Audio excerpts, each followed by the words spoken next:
मसीह यसू के अज़ीम बाबरकत और जलाली नाम में तमाम मेरे भाइयों को सलाम, मेरी बहनों को सलाम, तमाम सुनने वालों को सलाम। फ़ौज टीवी के प्लेटफॉर्म से आज एक दूसरा सवाल, जिससे पिछली वीडियो में बपतिस्मा के मतलब जो पहला सवाल था उसे हल किया गया था, लेकिन इस वीडियो में हम दूसरे सवाल को हल करेंगे। तो मेरे अज़ीज़ों, हम नादानी में, ला इल्मी में वक्त अपना गुजार रहे हैं और बपतिस्मा को हमने एक बहुत आसान सा काम समझा है कि बहुत आसान है, इसका कोई इतना ख़ास मैनी नहीं है, कोई इतना इम्पोर्टेंट नहीं है। अच्छा, कुछ तो पास्टर्स मैंने सुना था किसी से, वो तो ये भी कह रहे थे कि बपतिस्मा ज़रूरी भी नहीं है। तो मेरे अज़ीज़ों, ये सारे इब्लीस के हरबे हैं, वही हमारे दिमाग में ये सारी बातें डालता है। इब्लीस चाहता है कि इंसान बपतिस्मा ना ले, तो इसलिए हमारे दिमाग में ये बातें आती हैं, कोई ना कोई हमारे दिमाग में ये बात डाल देता है। असल में वो जो बात हमारे दिमाग में डालता है ना, उसकी पर्सनैलिटी से हम इतना मुतासर होते हैं, उसके बात के वज़न से हम इतना मुतासर होते हैं कि हम समझते हैं कि ये जो बात कर रहा है बिल्कुल ठीक कर रहा है। फिर उस बात को जो हम सुनते हैं उसे हम आकर कलाम में से पढ़ना पसंद नहीं करते, क्योंकि हमारे पास इतना वक्त ही नहीं है कि हम कलाम को वक्त दे सकें। मेरे अज़ीज़ों, जब तक हमारे बच्चे बपतिस्मा नहीं लेंगे बाप और बेटे और रूह कुद्दूस के नाम का, तब तक वो ए हमारे बाप नहीं पढ़ सकते। जो खुदावंद यीशु मसीह ने दुआए रुबानी सिखाई हमें कि जब हम दुआ करें तो बोले कि ए हमारे बाप, तू जो आसमान पर है, तेरा नाम पाक माना जाए। ये दुआ हमारे बच्चे नहीं कर सकते। अब मसला क्या है इसमें, वो क्यों नहीं कर सकते? इसलिए नहीं कर सकते क्योंकि जब तक वो बपतिस्मा नहीं लेते बाप बेटे रूह कुद्दूस के नाम का, तब तक वो मारूसी गुनाह में कायम है, जिसकी तस्दीक, जिसकी गवाही दाऊद बादशाह करते हैं। और वो कहते हैं कि मिन्नू विच गुनाह दे जम्मिया मेरी माई। वो कहते हैं कि मेरी माँ ने मुझे पैदा किया गुनाह में। कौन से गुनाह में? मारूसी गुनाह में। वहाँ पे कोई अपने ज़ाती गुनाह की बात नहीं है और ना ही मियाँ बीवी के किसी रिलेशन की बात है। तो वहाँ पे बात हो रही है मारूसी गुनाह की, कि इंसान जो पैदा हो रहा था वो मारूसी गुनाह में पैदा हो रहा था। और जब तक हमारे बच्चे मारूसी गुनाह में हैं, वो बाप नहीं कह सकते खुदा को, क्योंकि खुदा यीशु मसीह के आने से पहले, फजल के दौर से पहले, लोग यहूदी वो खुदावंद को खुदा कहते थे, वो यहोवा कहते थे। तो वो कभी भी कोई भी बाप नहीं कहता था, ना ही खुदा ने किसी को कहा था कि तुम मुझे बाप को। अब बाप कहना क्यों है? खुदा यीशु मसीह ने क्यों हमें कहा बेटे और बेटियां? क्यों उसने कहा कि मैं तुम्हारा बाप हूँ? क्यों कहा? क्योंकि जो पहला आदम था वो हमारा बाप था जिस्मानी तौर पे वो हमारा बाप था, और उसने जो गुनाह किया उसका वो गुनाह हमें विरासत में मिला, जिसे हम मारूसी गुनाह कहते हैं। ज़ाहिर है जो बाप के पास है वही औलाद के पास होगा ना। अगर बाप के पास कोई मकान है तो वही मकान बेटे के पास है, वो उसकी प्रॉपर्टी हुई बेटे की। और जो गुनाह बाप के पास है वही गुनाह बेटे के पास है। अगर बाप को बागे अदन से निकाला गया, फ़र्ज़ करो जी, दुनियावी हम मिसाल लेते हैं कि अगर किसी मकान से बाप को निकाला गया तो बेटे को भी तो साथ ही निकाला गया। जो उससे पैदा होंगे वो भी तो उस मकान में नहीं जा सकते, निकले हुए वहाँ से। अब बागे अदन से हमें निकाला गया बाप को, तो आगे जो उससे पैदा हुए वो नहीं जा सकते उसमें, वो भी उसमें से निकले हुए हैं। अगर फजल से आज़ाद हो गया बाप आदम, तो उससे पैदा होने वाले भी वो भी फजल से आज़ाद हैं, वो भी फजल में नहीं है। इसी तरह ये एक एग्ज़ाम्पल है कि अगर हमारा बाप किसी भी परेशानी में है और उसने अपनी प्रॉपर्टी खो दी है, उसे प्रॉपर्टी अपनी बेचनी पड़ी, तो जब बाप के पास प्रॉपर्टी नहीं है तो प्रॉपर्टी बेटे के पास भी नहीं है, आगे बच्चों के पास भी नहीं है। इसलिए फ़ज़ल अगर हमारे बाप के पास नहीं रहा तो फ़ज़ल हमारे पास भी नहीं रहा। तो फिर खुदा यसम से जब आए अपने उस मंसूबे के तहत जो उन्होंने बाग़ अदन में बांधा था, और उसने कहा था कि एक बेअब बरा जो अज़ल से तैयार किया गया वो आपके लिए आएगा और वो आपको इस गुनाह से निकालेगा। और हम क्यों कहते हैं, कलाम में क्यों लिखा है कि उसने हमारे गुनाहों को अपने ऊपर ले लिया? कौन से गुनाहों को अपने ऊपर ले लिया? हमारे मौजूदा गुनाहों को नहीं। हम लोग समझते हैं कि हमारे मौजूदा गुनाहों को उसने अपने ऊपर ले लिया, और हमें जब बपतिस्मा लेना चाहिए तो हमें अपने गुनाहों से माफ़ी मांग के और तौबा करके कि मैं आइंदा गुनाह नहीं करूँगा, तो फिर हमें बपतिस्मा लेना चाहिए। ऐसा कुछ भी नहीं है।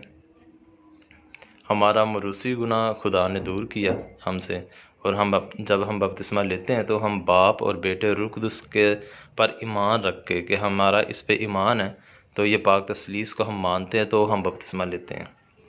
हमारा ईमान क्यों है? हमारा ईमान ये है कि जो बेटा है वो आया दुनिया में, उसने दुख उठाए, मसलूब हुआ, कवारी से पैदा भी हुआ, उसने दुख उठाए, मसलूब हुआ, फिर मर गया, फिर तीसरे दिन जी उठा, फिर आसमान पर उठाया गया, और फिर उसने हमारे लिए एक मददगार रूह कुदस भेजा।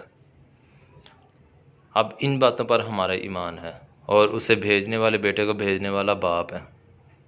जब हम बाप और बेटे रूह कुदस के नाम से बपतिस्मा लेते हैं तो हम इस चीज़ का इकरार करते हैं कि हमारा ईमान है इन बातों पर, इस अकीदे पर हमारा ईमान है। हम इस अकीदे को मानते हैं, दिलो जान से मानते हैं। तो आइंदा हम अपने सारे दिल, अपनी सारी जान और अपनी सारी अकल से खुदावंद अपने खुदा को मोहब्बत करेंगे, प्यार करेंगे। इस चीज़ पर हम अपना ईमान ज़ाहिर करते हैं, तो हम बपतिस्मा लेते हैं। जब हम ईमान ज़ाहिर करते हैं तो फिर खुदा यसुह मसीह की कुर्बानी हम पर आ गई। उसकी कुर्बानी का कफ़ारा, जो उसने कफ़ारा दिया सारी इंसानियत के लिए, वो हम पर भी फिर लागू हो जाता है। लेकिन अगर हम इस चीज़ को नहीं, जब तक हम बपतिस्मा नहीं लेते, हम समझते हैं कि हमें जवान होकर बपतिस्मा लेना चाहिए, तो मेरे भाइयों, जब हम जवान होकर बपतिस्मा लेते हैं तो तभी हम फिर खुदा को बाप कह सकते हैं। उससे पहले हम बाप नहीं कह सकते। उससे पहले हम उसी दौर में, जो पुराने अहदनामे का शरीयत का दौर था, तो उसी दौर में हम चल रहे हैं। जब तक हम बपतिस्मा नहीं लेते, जब तक हम बाप और बेटे रूह कुदस का पाक तसलीस को हम अपने ऊपर नहीं आने देते, तब तक हम खुदा को बाप नहीं कह सकते। और अगर कहते भी हैं तो वो कबूल नहीं होता। तो मेरी तो आपसे यही गुजारिश है कि अपने बच्चों को जल्दी से बपतिस्मा दिलवाएं। मैं ये नहीं कहता कि आप कैथोलिक कलीसिया में आ जाए, प्रोटेस्टेंट में आ जाए, तो मैं आपको सिर्फ ये कहता हूँ कि बपतिस्मा दिलवाएं। जिस चर्च में आप जा रहे हैं आप जाएं। मैं नहीं किसी को मना करता कि आप वहाँ पर ना जाओ, आप वहीं पर जाओ, लेकिन बपतिस्मा दिलवा के बच्चों को तो उन्हें मरूसी गुनाह से निकालो। क्योंकि जब मरूसी गुनाह में बच्चा पैदा हुआ है तो कम से कम, कई बच्चे अब नाजुक होते हैं, तो तबीयत की वजह से नाजुक है, कई नहीं जी पाते, तो क्या वो मरूसी गुनाह में अगर पैदा हुआ है तो मरूसी गुनाह में ही वो मरेगा? तो मेरे भाइयों, ये एक ज़रूरी चीज़ है कि जब बाप आदम ने गुनाह किया तो उसके बच्चे हम हैं जिस्मानी तौर पर, तो हम पर वो गुनाह लागू हो गया। वो गुनाह हम पर भी आता है। हम उसी गुनाह में चलते आ रहे थे सदियों से। फिर खुदा ने अपना बेटा भेजा, और उस बेटे ने हमें बेटे और बेटियां अपना बनाया और अपने आप को बाप कहा। और उसने कहा कि अब जब हम दुआ करेंगे तो हम कहेंगे कि ए हमारे बाप, क्योंकि जितनों ने उस पर ईमान लाए, जितनों ने उसका बपतिस्मा लिया, उन्होंने खुदा यसुह मसीह का बेटा और खुदा को बाप और रूह कुदस को माना, कबूल किया। और जब माना तो फिर हम उसके बेटे और बेटियां बने। और जब तक आपके बच्चे बपतिस्मा नहीं लेते, तब तक वो खुदा को बाप नहीं कह सकते। तब तक खुदा ने उन्हें बेटे और बेटियां नहीं माना, क्योंकि आपने उसके नाम का बपतिस्मा नहीं लिया, क्योंकि आपने पाक तसलीस का बपतिस्मा नहीं लिया। ये एक भेद है, इसे समझना ज़रूरी है। तो हम लोग समझते हैं कि कलाम में कौन सा लिखा, कहाँ पे लिखा हुआ है कि बच्चे को बपतिस्मा देना चाहिए। तो बहुत सारी चीज़ें हैं जो कलाम में हमें समझना पड़ती हैं, साफ साफ लिखी हैं। जितनों ने बड़ों ने बपतिस्मा लिया ना मेरे अज़ीज़ों, वो जब नई ज़िंदगी में आ गए तो उनका नया जन्म हुआ। जब नया जन्म होता है किसी बंदे का तो उसे बपतिस्मा लेना चाहिए। तो उन्होंने जब नई ज़िंदगी में आए तो उन्होंने फ़ौरी बपतिस्मा लिया। इसी तरह हमारा बच्चा भी जब नया कोई पैदा होता है तो हम फ़ौरी उसे मसीही करते हैं, और मसीही बच्चा तभी होता है जब वो पाक तसलीस को मानेगा, जब उस पर खुदा यीशु मसीह के कुर्बानी का कफ़ारा आएगा। खुदा यीशु मसीह ने जिस जिसके लिए कुर्बानी दी, जिसके गुनाह का कफ़ारा दिया, वही मरूसी गुनाह से निकला। वरना जिसके लिए कफ़ारा नहीं दिया वो अभी तक भी उसी गुनाह में कायम है। और अगर उसी गुनाह में कायम है तो फिर वो बाप आदम को ही बाप कहता है, क्योंकि बाप आदम हमारा जिस्मानी तौर पर हमारा बाप है, लेकिन रूहानी तौर पर मसीह खुदावंद हमारा बाप है। और फिर मसीह खुदावंद में चूँकि मुकस्सा माँ मरियम बाप आदम की औलाद और आगे मुकस्सा मरियम से खुदा पैदा हुआ, तो फिर ये भी उसी नस्ल में से, खुदा यीशु मसीह भी उसी नस्ल में से आए, और वो जब हमारे बाप बने तो उन्होंने हमें इस गुनाह से निकाला। तो जब गुनाह से निकाला तो उसने हमें अपने बेटे और बेटियाँ बना लिया। फिर बाप आदम से ज़्यादा खुदा यीशु मसीह हमारा बाप है।